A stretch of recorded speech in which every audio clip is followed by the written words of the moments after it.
Ikaw ba'y aktibong decommissioned combatant o isang benepisyaryo?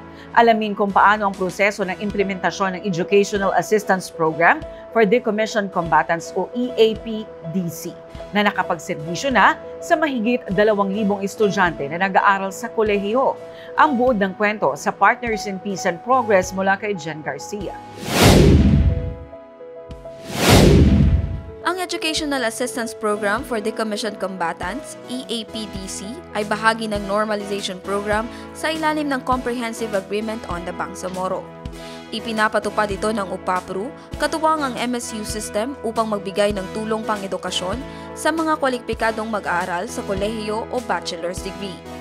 Bawat decommissioned combatant ay maaaring magtalaga ng isang benepisyaryo na tatanggap ng allowance na 25,000 pesos kada semestre o 50,000 pesos kada taon sa loob ng 4 na taon ng pag-aaral. Pinapaabot ng UPAPRU at TFDCC Secretariat ang aplikasyon para sa EAPDC sa pamamagitan ng social media posts, radio interviews, pakikipag-ugnayan sa MILF Focus, community activities, at walk-in applications sa GPH TFDCC office.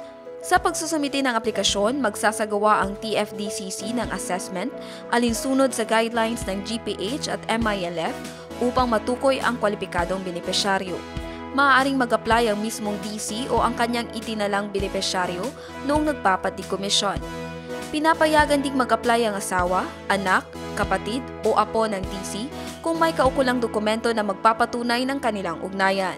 Naglalabas ang TFDCC ng listahan ng mga shortlisted students sa kanilang official Facebook group para sa pagsusumite ng requirements. Ang pag-comply ay tuwing pagbubukas ng klase o semester upang masuri kung karapat-dapat ang aplikante bilang grantee. Maaaring isumite ang requirements sa TFDCC office o ipadala sa pamamagitan ng authorized person o courier. Ang hindi pagtupad sa deadline ay maaaring magdulot ng delay sa benepisyo. Pagkatapos masuri ang mga aplikasyon, gagawa ang GPH TFDCC Secretariat ng penal na listahan ng mga kwalipikado at paaprubahan ito sa GPH at MILF TFDCC. Ang mga estudyanteng aprobado bilang grantee ng EAP ay bibigyan ng Notice of Award bilang opisyal na patunay ng kanilang benepisyo, alinsunod sa guidelines ng GPH at MILF.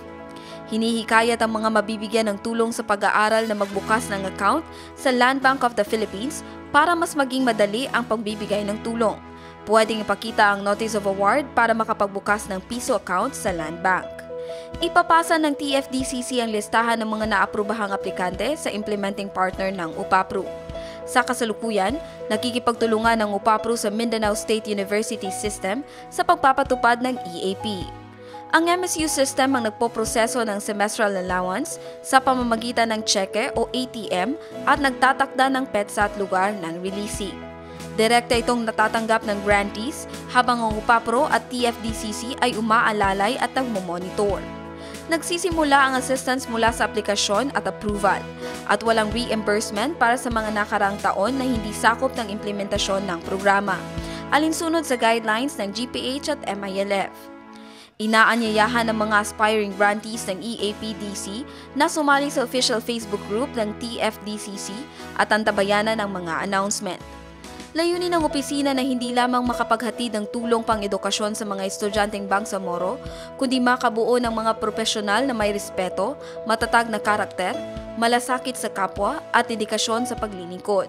Para sa mas detalyadong proseso ng implementasyon ng EAPDC at para ma-access ang application form, iscan ang QR code na ito. Jen Garcia, iMinds, Philippines.